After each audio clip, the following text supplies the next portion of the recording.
저속노화 열풍을 불러온 정희원 대표.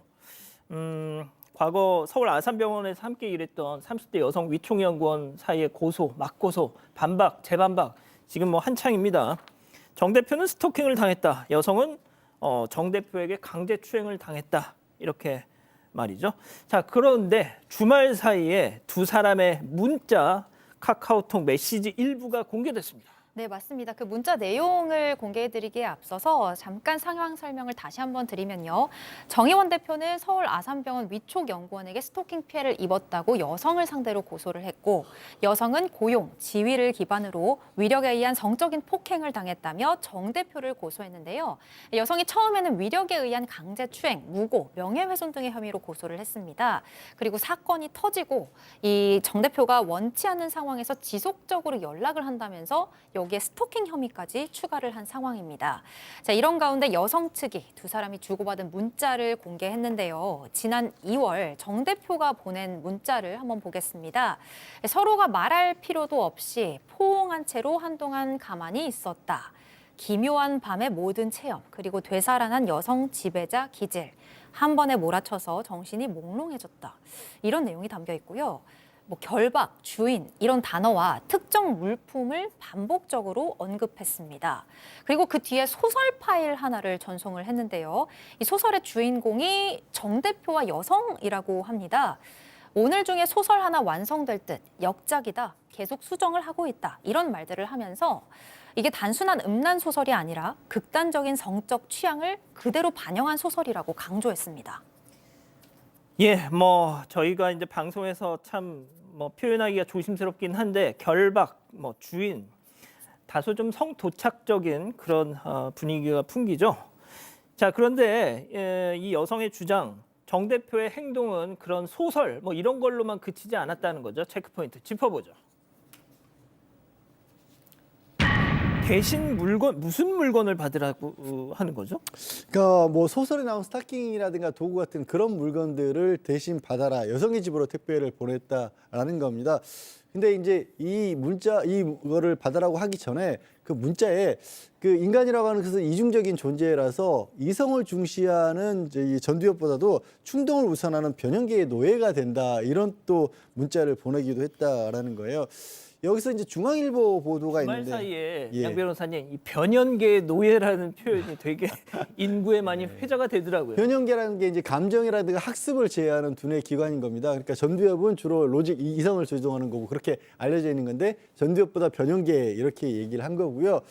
그리고 또 중앙일보에서는 이제 보고 싶다면서 어떤 신체 부위를 그렇게 언급하는 발언을 직접 하기도 했다 이렇게 얘기를 했고 또 성적 요구를 하는 그런 정황이 담겨 있는 SNS 메시지라든가 녹취록 같은 것을 경찰에 제출을 했다 이렇게 여성 측에서 주장을 하고 있고요. 근데 이제 정 대표 측에서는 이렇게 얘기를 하고 있습니다.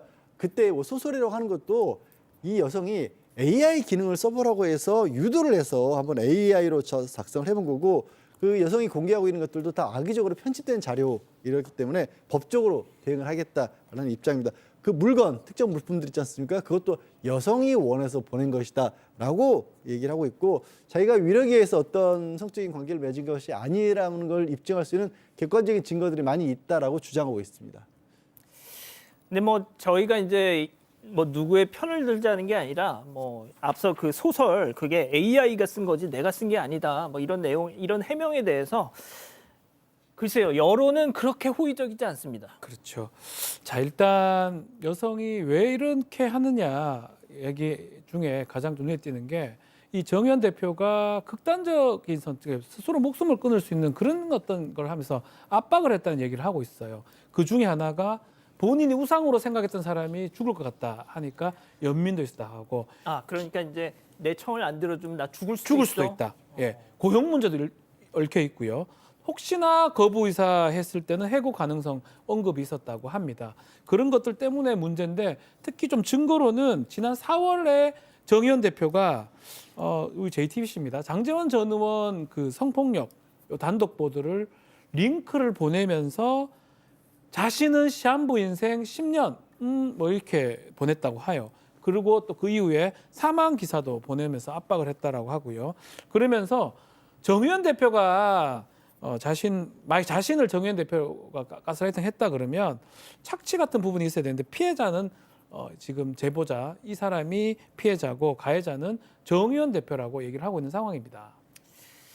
그러니까 누군가의 이제 사망 기사를 보내면서 그게 뭘 의미하겠느냐 이 여성 측의 주장입니다. 그러니까 야 네가 우리 관계에 대해서 계속 좀 입을 닫고 있어줘야 이런 압박 만약에 그렇지 않으면 누군가의 사망 이런 기사를 딱 보면서 사실상 이걸 뭐 냄새를 풍기는 자 그런데 정의원 대표 측은 뭐 이거에 대해서도 또 반박을 하고 있어요. 네, 그렇습니다. 이 정 대표 측은 이렇게 스스로 목숨을 끊겠다고 한 거는 그만큼 그때 현실이 너무너무 힘들었다는 것을 표현한 것뿐이다라고 얘기를 하고요. 또 지난해 12월쯤에 이미 퇴사를 결정한 상황이었기 때문에 이미 결별은 예정된 상태였고 뭐 해고로 압박했다는 것은 어불성설이다라고 얘기를 했어요. 그리고 이 정 대표 측은 맨 처음에 여성이 스트레스를 받다가 안희정 전 충남도지사처럼 몰락하면 안 된다. 뭐 이렇게 하면서 여성이 먼저 접근을 했고 또 그때 과중한 업무로 정신적인 스트레스를 너무 많이 받고 있던 상황에서 여성이 계속해서 이제 뭐 가스라이팅적인 얘기들을 했다라는 거죠. 타락하지 않기 위해선 본인이 반드시 필요하다. 나만 당신 편이다. 내가 없으면 당신은 파멸할 것이다. 뭐 이런 식으로 얘기를 했다라는 거예요. 그런데 올해 들어서는 이제 말투도 반말로 바뀌면서 대면으로 전화로 이제 수시로 폭언도 했다라는 겁니다. 그리고 또 정 대표의 모든 활동 방향을 본인이 정해야 한다고 주장하기 시작했다고 하면서 신체적으로 정신적으로 이 정의원 대표 본인을 장악하려 했다라는 것으로 말했습니다. 예, 그리고 또 하나 좀 양측에 대립점이 있는 게 있습니다. 바로 저작권 문제인데요. 이 저속 노화를 주제로 한 정의원 대표의 이 책들 잇따라 뭐 베스트셀러에 올랐는데 특히 저속 노화 마인드셋 뭐 이 아주 유명한 책이라고 해요. 그리고 또 정 대표 이름으로 나간 이 칼럼, 자 이것도 사실상 뭐 갖다 썼다 지금 이런 논란이 있어요. 네, 도용 논란인데요. 네, 일단 정 대표 측은 집필 능력이 부족해서 공절을 할 수가 없었고 그로 인해서 공동집필 계약을 해지했다라고 주장을 하고 있지만 여성은 정 대표와 공동 저자로 내기로 한 책이 도용이 됐다라고 주장을 하고 있습니다. 이 여성 측의 입장을 다시 정리를 해보면 공동 저자로 계약을 하면서 받은 돈도 계약이 취소되면서 돌려줬는데 출간된 지 몇 달이 지난 뒤에 글이 도용됐다는 사실을 알게 됐다. 이후 인세를 정산하면서 돈을 받긴 했지만 계약 해지와 원고 도용은 완전히 다른 문제다라는 입장입니다. 정 대표의 저서를 여성이 출판사로 직접 보냈고 이게 그대로 사용됐다는 주장을 여성은 이어갔고요. 또 저작권 문제뿐 아니라 다른 문제도 제기를 했습니다. 이 정 대표가 여성 자신이 쓴 저속노화 관련 원고를 이름을 정 대표 본인 이름으로 바꿔서 신문사에 기고를 했다라는 주장인데요. 지난 3월 정의원의 늙기의 기술이라는 글이 전문가 칼럼 코너에 실렸는데 저속 노화 X의 신트렌드로라는 제목으로 여성이 쓴 원고의 첫 문장과 사례로 든 정책들 또 근거로 제시한 그래프가 같다는 겁니다. 정 대표가 늙기의 기술이라고 문자를 보내자 여성이 네, 곧 됩니다 라고 답했고 며칠 뒤에 여성이 일단 초안을 썼다며 원고 파일을 전송을 했습니다. 자, 이런 문자도 좀 사례로 제시를 했고요. 이뿐만이 아니라 지난해 8월엔 정 대표가 내 글의 졸렬함과 글을 도둑질해야 하는 이 비열함이 괴롭다라고 말을 하기도 했습니다. 여기까지가 여성 측의 주장이고요. 이에 대해서 정의원 대표 측은 모두 사실이 아니라고 반박을 했습니다. 여성이 고소를 했다고 하니까 뭐 수사기관에서 밝혀질 거다라고 입장을 밝혔고요. 저서 관련 이 저작권 문제 향후 민사소송 과정에서 실제 집필 기여도를 법적으로 증명할 거다라고 덧붙였습니다. 자, 뭐 일단 이 정도 파문이 커지니까 박 변호사님, 네.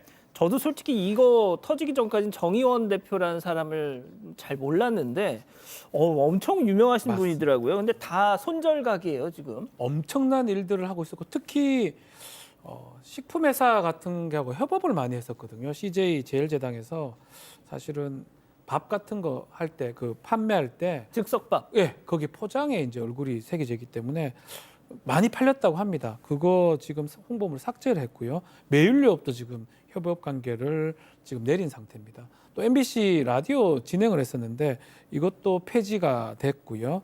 특히 서울시에서 건강 총괄관을 하고 있었는데 여기에서도 이게 문제가 되니까 비상근직이긴 하지만 이것도 물러나기로 했습니다.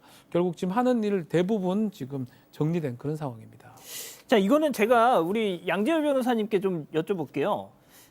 지난주에 그 처음 이 문제가 나왔을 때 그 얘기했지 않습니까? 그 여성이 날 마사지 해주겠다면서 예약한 숙박업소에 데려가서 수차례 접촉을 했다. 자, 그런데 한 변호사는 이 정의원 대표 측의 주장에 대해서 데려갔다? 무슨 41살 먹은 남성이 여성한테 납치라도 당했다는 거냐? 그러니까 최소한 마사지를 받으려고 의사를 갖고 모텔을 간 거 아니냐? 이거 배우자한테는 부정행위다. 뭐 이렇게 주장을 하더라고요. 그렇게 볼 가능성도 큽니다. 사실 이제 이혼에 있어서 민사에 있어서 부정행위는 과거에 형사에 간통죄했을 때 그런 어떤 것과는 좀 다르거든요. 그래서 직접적인 어떤 우리가 말하는 성관계가 아니라고 할지라도 다른 배우자 입장에서 봤었을 때 그리고 사회적인 어떤 상식에 비춰봤었을 때 이거는 그 결혼을 배우자가 있는 사람이 할 수 있는 행동이 아니다라고 그렇게 보이면 그게 부정행위라고 될 수 있다는 겁니다. 그런데 지금 얘기했던 것처럼 이제 정의원 대표 측에서는 본인이 가스라이팅을 당해서 일방적으로 예약해놓은 숙박업소에 갔다고 하지만 성년 남자가 다른 이성과 숙박업소에 간다는 게 바깥에 어떻게 비춰줄 수밖에 없다는 건 본인도 알 거 아니냐. 그걸 이제 지적을 한 겁니다. 예. 여러분과 함께 울고 함께 분노하겠습니다. 지금 사건 반장에 제보하십시오.